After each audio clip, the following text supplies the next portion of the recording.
Hello दोस्तों, मेरा नाम है सोफ़िया। आपका स्वागत है मेरी यूट्यूब चैनल पर। आप देख रहे हैं ऑरेटर। एक बार की बात है, एक गांव में एक मूर्तिकार रहता था जो बहुत ही खूबसूरत मूर्तियां बनाया करता था। मूर्तियां बेचकर वह अच्छे खासे पैसे कमाता और इसी से अपना घर चलाया करता था। उस मूर्ति का 10-12 साल का एक लड़का भी था और वह भी अपने पिता के साथ मिलकर बचपन से ही मूर्तियां बनाया करता था।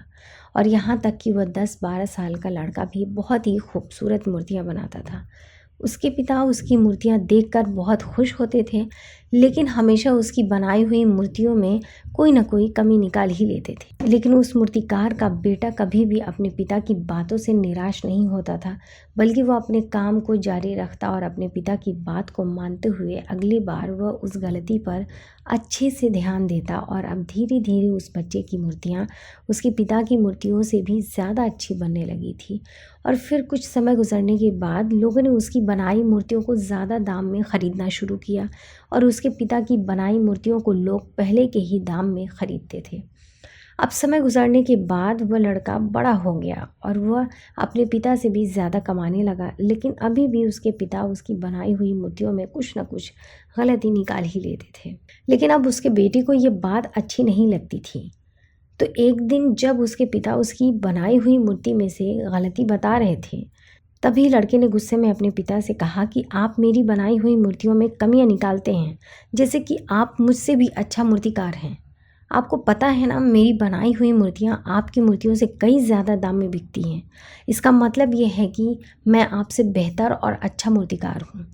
और अब मुझे लगता है कि मुझे आपके एडवाइस की कोई ज़रूरत नहीं है। मेरी मूर्तियाँ परफेक्ट होती हैं। उस दिन के बाद से उसके पिता ने उसे एडवाइस देना छोड़ दिया और अब वो अपने बेटे के काम में कोई भी दखलंदाजी नहीं करते और ना ही कोई कमी बताते हैं। कुछ दिनों तक लड़का अपनी मूर्तियाँ खुशी से बनाता रहा, लेकिन फिर कुछ समय बीतने के बाद अब उसके काम की इतनी तारीफ़ नहीं कर रहे हैं जितना पहले करते थे लोग, और इसी वजह से उसकी मूर्तियों की कीमत भी गिरने लगी। लड़के को इस बात की वजह समझ नहीं आई। उसे अपनी बनाई गई मूर्तियों में कोई भी कमी नज़र नहीं आ रही थी, जिसे सुधार कर वह फिर से अपनी मूर्तियों के दाम को उठा सके। वह इस बात से बहुत परेशान हो गया और एक दिन वह अपने पिता के साथ गया और उन्हें अपनी प्रॉब्लम बताने लगा। पिता ने उसकी पूरी बात सुनी और उसे कहा, मुझे पता था कि एक दिन यह तुम्हारे साथ ज़रूर होगा। ये सुनने के बाद बेटा हैरान हो गया और उसने कहा, क्या आपको पता था कि ये होने वाला है? पिता ने बोला, हाँ। मैं सर हिलाया और कहा, क्योंकि ये मेरे साथ बहुत साल पहले हो चुका है। तभी लड़के ने कहा, फिर आपने मुझे ये चीज़ क्यों नहीं बताई? पिता ने कहा, क्योंकि उस समय तुम समझना नहीं चाहते थे।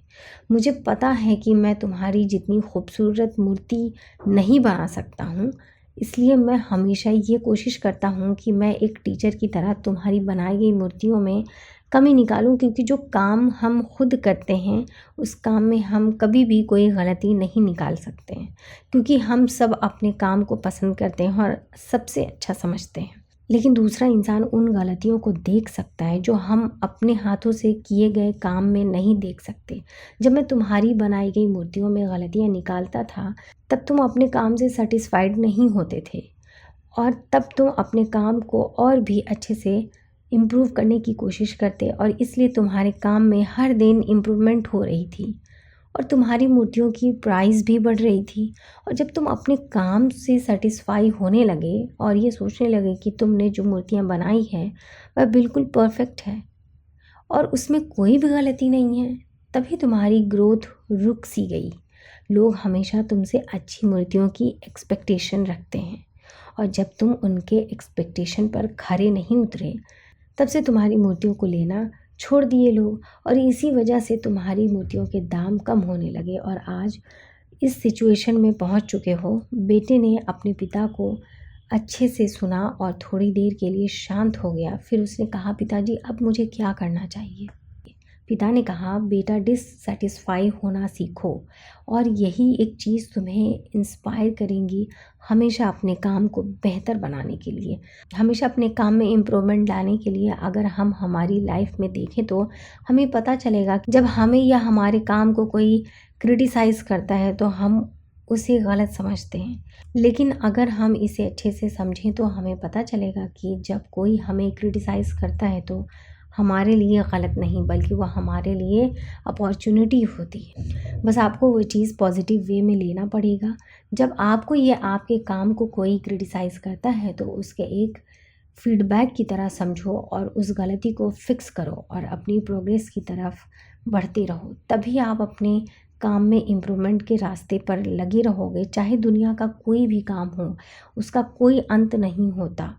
हम जितना सीखते जाएंगे उतना इम्प्रूव करते जाएंगे और इंसान तभी सीखता है जब वो गलतियाँ करता है। अगर आप इस कहानी को और भी लोगों तक पहुंचाना चाहते हो तो प्लीज़ चैनल को सब्सक्राइब करें और लाइक भी करें, शेयर भी करें, ताकि लोगों तक वीडियो पहुंच सके। उम्मीद है वीडियो आपको बहुत अच्छी लगी होगी। अगर अच्छी लगे तो कमेंट बॉक्स में ज़रूर बताइएगा। मिलती हूँ अगली बार किसी एक नई वीडियो के साथ। तब तक के लिए सुनते रहिए ऑडिटर पर।